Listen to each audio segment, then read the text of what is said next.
What is up, and welcome to SGPN's The Daily Dog. I'm your host, Britton Hess. I'm here with my favorite Underdog Fantasy Pick'em plays for Monday, December 23rd, 2024. If you're new to Underdog Fantasy, sign up with promo code DailyDog. That's DAILYDOG at UnderdogFantasy.com or on the Underdog Fantasy app, and you will get a 50% deposit match bonus worth up to $1,000. Literally the best deposit match out there. There's giant apps, giant podcasts. They have $250 deposit match bonus. If you are the type of Pick'em player that has the bankroll to put $2,000 on the app, why not get $1,000 for free? You can do some real damage with that. A lot of people like to play these pick'em slips or these pick'em entries with, bet a little to try to win a lot. Who doesn't love that? Winning the lotto. We got a lotto slip at the end of this show. But personal experience, you get much further ahead if you put a little bit more money on some more some less variable predictions and put 2 or 3 of those together. But that is just my 2 cents. Play it however you want, enjoy, and take advantage of the Underdog promo code and take advantage of all the Underdog promos out there. Come on. There are so many great ways to take advantage of what Underdog is offering, whether it's alternate predictions, whether it's the deposit bonuses and everything else they offer to current users. They give you free picks and all sorts of good stuff. So take advantage of the Underdog slips. We won a couple slips over the weekend. Not as many as I would like, but hey, we won a couple. We swept college football Saturday. That was pretty cool. So yeah, I like that. And hit a couple other things. So let's keep that going. We got tons of slips today. I don't know how or why, but I've got 2, 4, 6, 8, 9 slips for today. So let's get right into them. We got Monday Night Football. We're going to go with Monday Night Football number 1. Jordan Love higher than 1.5 passing touchdowns. Okay. I know that nobody thinks the Saints are going to be competitive in this game. I don't really think they're going to be competitive either, but I think that the Packers are still going to run their offense regardless of the weather, regardless of how undermanned, quote unquote, the Saints are expected to be.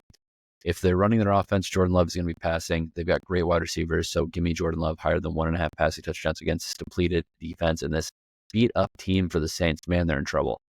This could get ugly. The point spread is 14 in this game, and I think that is justified, which is rare in the NFL. On the other side, though, going to come back with Marquez Valdes-Scantling higher than 17.5 yards for his longest reception.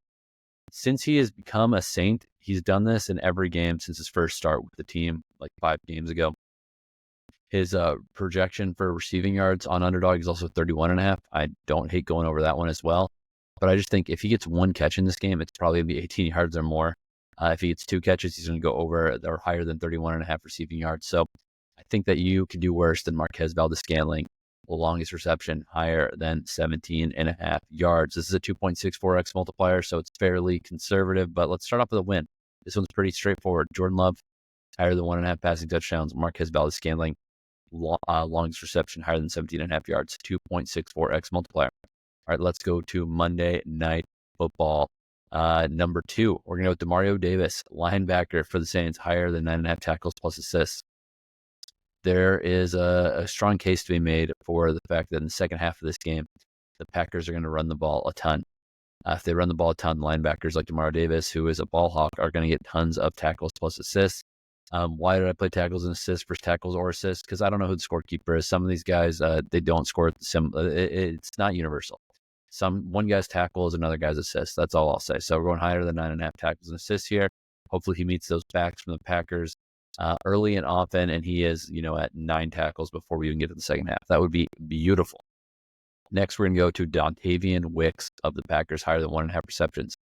He's actually a short, he's got like 5 targets, is the top end of his usual projection on Underdog or just how the games are played for the Packers.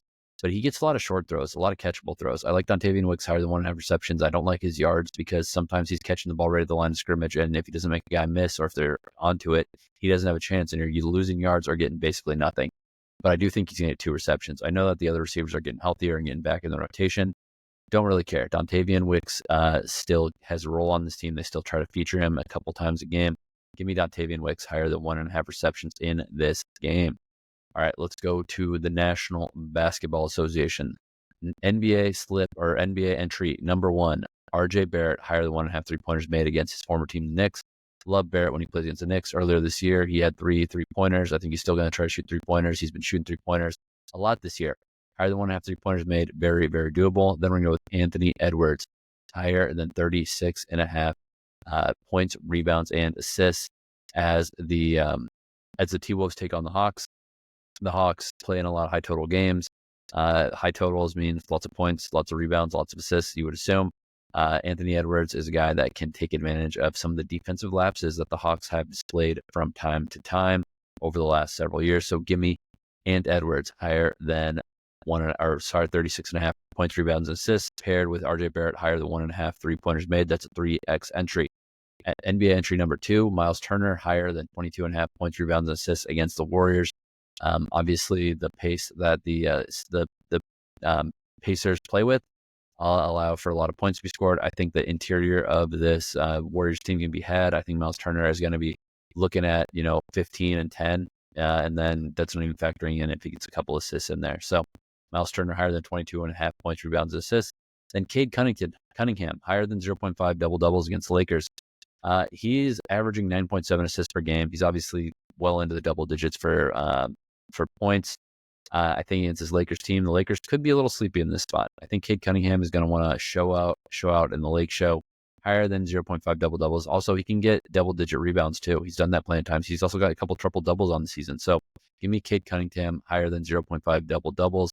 You could just play his PRA, or you could play his points plus assists or something like that. But I just think safest is double-doubles at a flat multiplier. This is a 3x entry, him and Myles Turner on this one. And that was Myles Turner higher than 22.5 points, rebounds, and assists, and Cade Cunningham higher than 0.5 double-doubles. NHL number 1, we're going to Evgeni Malkin of the Penguins, higher than 0.5 points as the Penguins host the Phillies. Malkin has been a little slow lately. I think it's a good spot for him to get a point. I think that the Penguins are actually going to have a pretty strong showing here against the Flyers before we head into this break. Obviously, that's not necessarily 100% given the age of this team. They sometimes are on vacation a little early.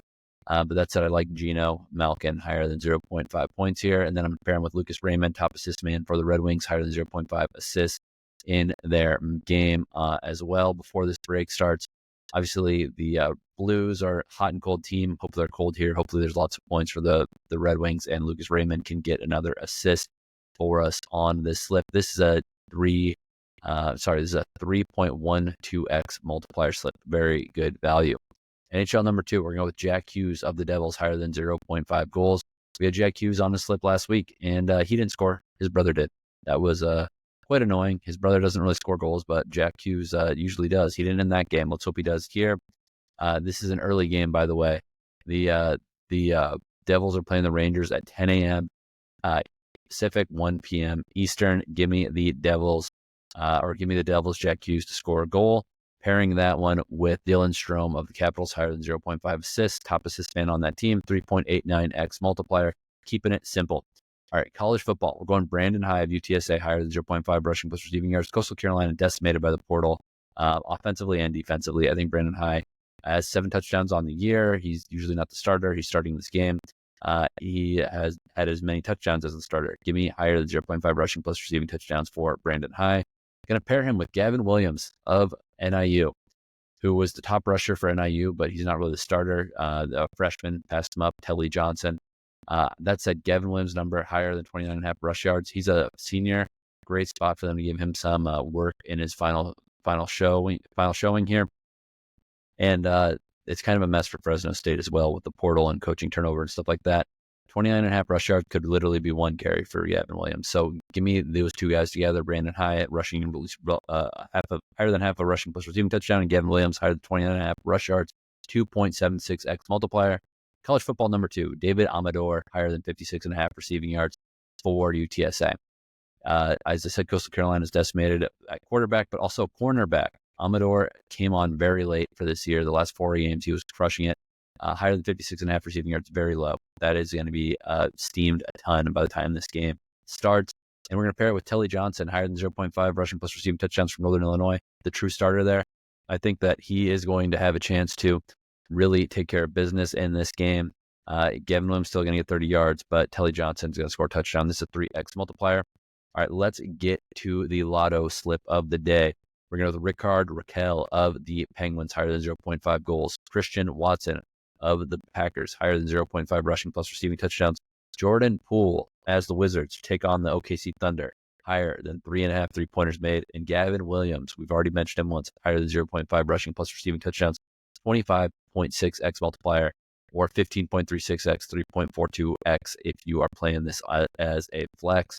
That's all I got for you today. Happy holidays to all who are celebrating, and sign up for Underdog with promo code DailyDog.